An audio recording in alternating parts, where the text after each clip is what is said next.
Bismillahirrahmanirrahim. Assalamualaikum warahmatullahi wabarakatuh. Alhamdulillahi wa kafa. Wassalatu wassalamu ala rasulillahil mustafa wa ala alihi wa sahbihi wa man wafa wa ba'd. Saudara-saudariku dimanapun Anda berada, Allah subhanahu wa ta'ala berfirman di dalam Al-Quran surah ke-9 At-Taubah di ayat 36. A'udzu billahi minasyaitonir rajim. Inna 'iddatasy syuhuri 'indallahi 12 syahran fi kitabillah yauma khalaqas samawati wal ard minha arba'atun hurum. Sungguh jumlah bulan yang ditetapkan oleh Allah Subhanahu wa taala di dalam kitabnya sejak mula penciptaan langit dan bumi berjumlah 12 bulan dalam setahun. Di antara 12 bulan itu ada 4 yang ditetapkan oleh Allah sebagai bulan hurum. Bulan hurum adalah bulan-bulan tertentu yang dijelaskan oleh Nabi SAW dari jumlah 4 bulan tadi.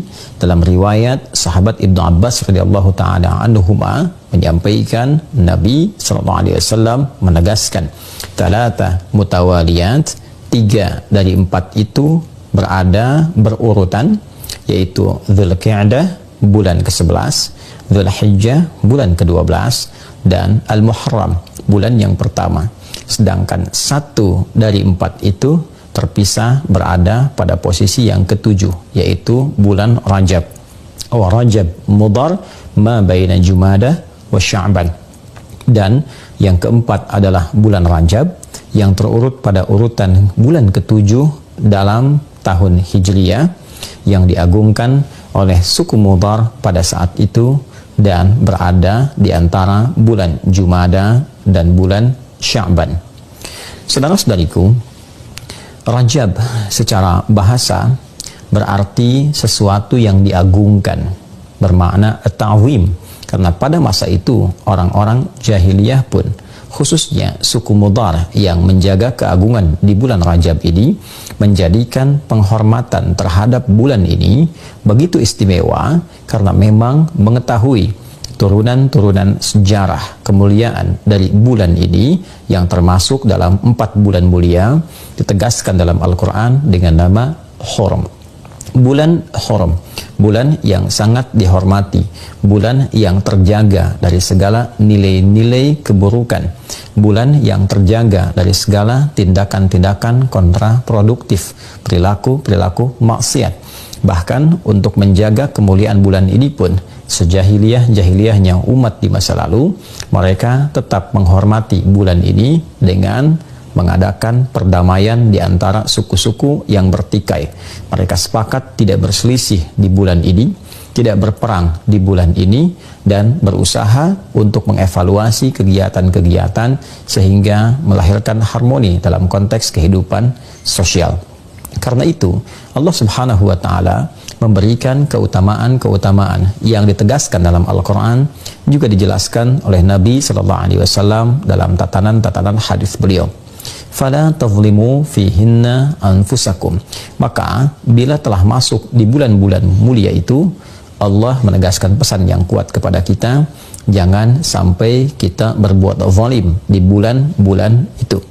Pemaknaan ini diterangkan oleh sahabat mulia Ibnu Abbas radhiyallahu taala anhuma, seakan memberikan kesan kepada kita menurut beliau sang penafsir Al-Quran yang dikukuhkan oleh Nabi SAW bergelar Turjumanil Quran. Beliau menegaskan di bulan itu adalah bulan tempat berlatih kita menunaikan amalan-amalan mulia, menjauhi perbuatan-perbuatan yang kontraproduktif, yang dengan penegasan ayat ini memberi kesan orang yang meningkatkan ibadah, mengukir perbuatan mulia, maka akan dilipat gandakan pahalanya, seperti halnya orang yang sengaja berbuat maksiat, maka berlipat pula dosa untuknya, karena ayat Al-Quran tegas mengatakan dalam bentuk larangan, fala tazlimu fihinna anfusakum.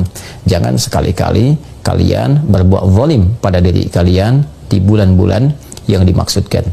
Untuk itu, Para ulama menghimpun petunjuk-petunjuk dari Rasulullah Sallallahu Alaihi Wasallam terkait dengan keutamaan bulan mulia ini, khususnya Rajab yang kini tengah kita berada di permulaannya.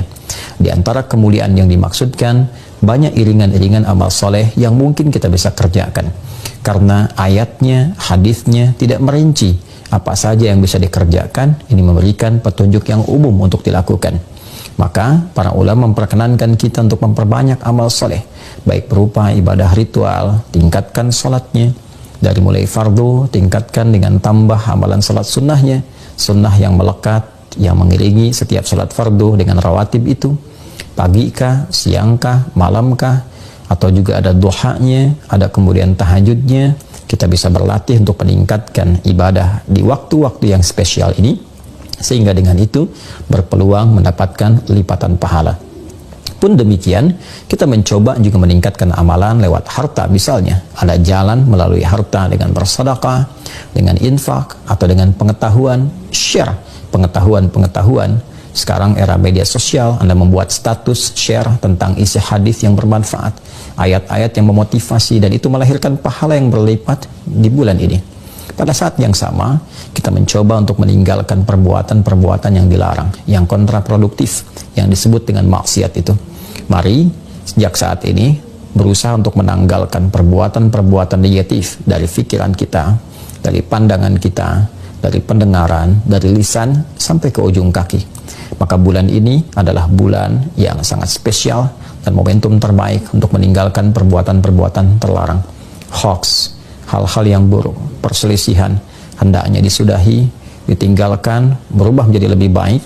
Dan ini hikmahnya adalah latihan awal sebelum kita memasuki puncak peribadatannya, yaitu di bulan Ramadan nanti. Rajab adalah pembukanya, Sya'ban adalah penguatnya, dan Ramadan adalah hakikat perjuangan kita yang telah disiapkan sejak munculnya bulan Rajab dan berlatih kita di dalamnya. Di bulan haram ini, boleh juga kita menggabungkan satu amalan yang sekiranya menghimpun seluruh kemuliaan tadi bisa dilakukan. Di antara caranya adalah seperti yang diisyaratkan Nabi SAW, yaitu dengan meningkatkan puasa di bulan Hurum, Dzulqa'dah, Dzulhijjah, Al-Muharram. Kita belum sampai ke bulan itu, namun kita sekarang berada di bulan Rajab. Maka boleh kita memperbanyak meningkatkan puasa di bulan ini, karena puasa memiliki hikmah meningkatkan ketakwaan, meningkatkan ibadah, sekaligus saat sedang menunaikan puasa itu juga dapat berlatih mencegah segala hal yang dilarang oleh Allah dan Rasulnya. Boleh, silahkan meningkatkan puasa di waktu-waktu bulan mulia ini. Kemudian juga malamnya tingkatkan tahajud, tingkatkan permohonan pada Allah Subhanahu wa Ta'ala. Mudah-mudahan dengan meningkatkan amalan di bulan Rajab ini, malamnya kita tingkatkan, siang kita tingkatkan, tilawah kita tingkatkan, kemudian memberikan jejak kehusyuan dalam jiwa kita, meningkatkan kekuatan dan semangat untuk bertakarub kepada Allah, sehingga saat tiba Ramadan itu kita sudah lebih siap membiasakan diri dan beradaptasi dengan ibadah.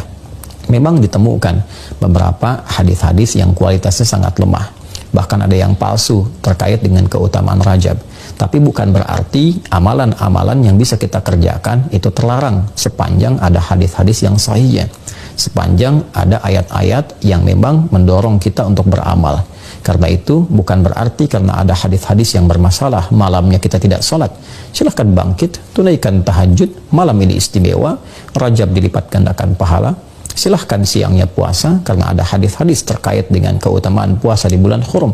Anda silahkan tingkatkan Seninnya, Selasanya, atau Senin Kamisnya, atau puasa Daudnya, atau bahkan Senin puasa, Selasa puasa, Rabu puasa, Kamis puasa, Jumat istirahat, boleh, tidak ada masalah.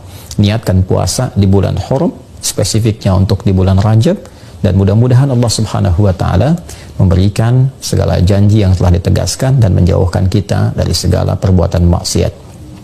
Saudara-saudariku, di bulan ini pula ada keutamaan-keutamaan yang terjadi tercatat di dalam sejarah dan menginspirasi kita semua untuk belajar. Di antara sekian banyak momentum yang terjadi, yang paling populer dalam satu riwayat, sekalipun ada perbedaan-perbedaan riwayat yang paling populer di bulan ini terjadi peristiwa Isra dan Mi'raj.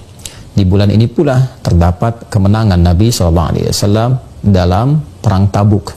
Di bulan ini pula dibebaskan Masjidil Aqsa di bawah pimpinan Salahuddin Al-Ayyubi. Dan banyak momentum-momentum lain yang memberikan kesan kepada kita bahwa Rajab adalah bulan untuk berlatih, bulan untuk mendapatkan kemenangan yang hakiki, dan yang lebih penting lagi sebagai bulan pengantar pada kehusyuan dan kesiapan menerima anugerah terbesar dari Allah Subhanahu wa Ta'ala yang akan dibuka kelak pada gerbang pintu Ramadan. Semoga Allah Subhanahu wa Ta'ala memberkahi kita di bulan Rajab ini, memberikan kekuatan untuk beramal, memberikan pengantar kepada bulan Sya'ban, dan memberikan kebahagiaan dengan menyampaikan kita kepada bulan Ramadan yang akan datang menjelang dalam hitungan waktu yang bisa kita titi dari saat ini sesuai dengan ajal yang telah Allah tetapkan. Semoga kita dikuatkan, semoga diridai, diberkahi, dirahmati, dan dimuliakan oleh Allah Subhanahu wa Ta'ala. Allahumma taqabbal minna innaka antas sami'ul alim wa tub 'alaina innaka antat tawwabur rahim. Barik lana fi hadha asy-syahr ya arhamar rahimin wa ballighna fi ramadan ya rabbal alamin kama tuhibbu wa tarda. Wa sallallahu ala sayyidina Muhammad wa ala alihi wa sahbihi ajma'in. Wa akhiru da'wana subhanakallahumma wa bihamdika asyhadu an la ilaha illa anta nastaghfiruka wa natubu ilaik. Walhamdulillahi rabbil alamin. Wassalamualaikum warahmatullahi wabarakatuh.